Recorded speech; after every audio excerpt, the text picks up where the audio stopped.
साथियों नमस्कार। Be keeping India YouTube channel पर आपका स्वागत है। साथियों, एक मित्र ने, जिनका नाम है बिलाल सादिक, उन्होंने कमेंट करके एक क्वेश्चन पूछा है और ये जानना चाहा है कि मधुमक्खी पालन में जब मधुमक्खियाँ स्वार्म करती हैं, जो क्वीन बी है वो स्वार्म करती है, तो जो स्वार्मिंग वाली जो बी होती है वो मेटेड क्वीन होती है या वर्जिन क्वीन होती है।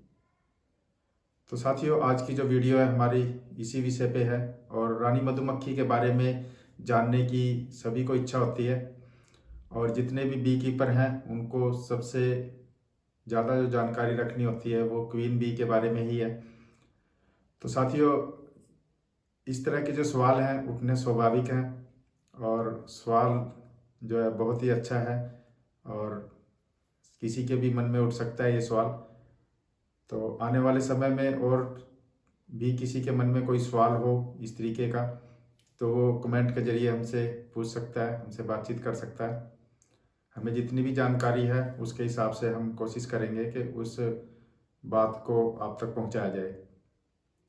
तो साथियों, जो क्वीन बी है जब वो स्वार्म करती है तो सबसे पहला जो स्वार्म होता है उसको प्राइम स्वार्म बोलते हैं, जिसमें जो मेटेड क्वीन है वो अपने लगभग एक तिहाई जो वर्कर होते हैं, जो उसकी फैमिली होती है, उसको लेकर के जो स्वार्म कर जाती है। लेकिन जो अनमेटेड क्वीन है जो उसके अंदर है, कॉलोनी के अंदर, वो बाकी बची हुई मधुमक्खियों के साथ आफ्टर मैटिंग जो है एग्स देना शुरू करती है और धीरे धीरे अपने परिवार को बढ़ाती है। जबकि जनरली जो है कि जब भी नई क्वीन पैदा होती है तो उसके अंदर जितने भी एक्स्ट्रा सेल्स होते हैं कोशिश करती है क्वीन बी के उन सभी सेल्स को डैमेज कर दिया जाए ताकि कोई और क्वीन उसके अंदर पैदा ना हो सके। लेकिन इन सब के बावजूद भी जब ओवर क्राउडेड बी कॉलोनी होती है तो उसमें जब सीजन अच्छा होता है और मधुमक्खियाँ ग्रोथ पे होती हैं तो उस समय बहुत सारे जो क्वीन सेल हैं वो बन जाते हैं, जिसकी वजह से पता नहीं चल पाता कि कौन सी जो क्वीन है वो कहाँ पे निकल रही है। तो इस वजह से बहुत सारी जो क्वीन है एक बी कॉलोनी के अंदर हो जाती हैं। तो जिसका जो परिणाम है वो ये होता है कि कुछ क्वीन्स को बाहर जाना पड़ेगा क्योंकि एक कॉलोनी के अंदर एक ही क्वीन रह सकती है। तो साथियों, जो मेटेड क्वीन बाहर जाती है उसको प्राइम स्वार्म बोलते हैं और जो अनमेटेड क्वीन स्वार्म करती है तो उसको सेकेंडरी स्वार्म बोलते हैं।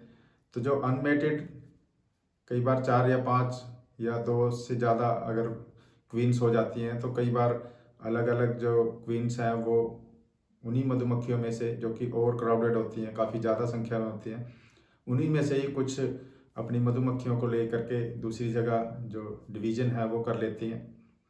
तो इस प्रकार से दोनों ही स्थितियों में जो स्वार्म है वो जा सकता है, मेटेड भी और अनमेटेड भी। लेकिन ज़्यादातर जो है प्राइमरी स्वार्म ही होता है, उसके बाद जो अनमेटेड क्वीन है वो स्वार्म कर जाती है। तो साथियों, इस प्रकार से जो स्वार्म है उसको आप सब पकड़ सकते हैं और जो स्वार्म वाली जो क्वीन होती है उनको बड़ी अच्छी क्वालिटी का जो क्वीन है वो मानते हैं। तो स्वार्म जो है एक नई कॉलोनी को बनाने की प्रक्रिया होती है जो कि मधुमक्खियाँ और जो क्वीन बी है वो एक तरीके से अपनी जो क्वीन कॉलोनी है उसको नेचुरल तरीके से एक डिवीज़न करती है, क्योंकि प्रकृति में जो डिवीज़न की प्रक्रिया है वो अपने आप ही जो क्वीन बी है वो अपनाती है। और इस प्रकार से ये बहुत ही महत्वपूर्ण है कि आपको पता होना चाहिए कि कब और किस प्रकार से स्वार्म होता है ताकि आप उस स्वार्म को पकड़ सकें और अपनी कॉलोनियों को आसानी से बढ़ा सकें। साथियों, आपके मन में भी अगर मधुमक्खी पालन से संबंधित किसी भी प्रकार का प्रश्न है तो आप सब बेझिझक पूछ सकते हैं और हम कोशिश करेंगे कि आपके सभी सवालों का जवाब दे सकें। अगर कोई सवाल का जवाब मेरे पास नहीं है तो मैं कोशिश करूंगा कि किसी ऐसे एक्सपर्ट से या तो मैं उससे पूछूं या उससे आपको डायरेक्ट बातचीत करवाऊं, जिससे कि आपको मधुमक्खी पालन से संबंधित किसी भी प्रश्न का उत्तर जो है आसानी से उपलब्ध हो सके। तो जिन साथियों ने हमारे चैनल को सब्सक्राइब नहीं किया है वो साथी हमारे चैनल को सब्सक्राइब कर लें, ताकि आने वाले सभी वीडियोज़ के नोटिफिकेशन आपको आसानी से उपलब्ध हो सके।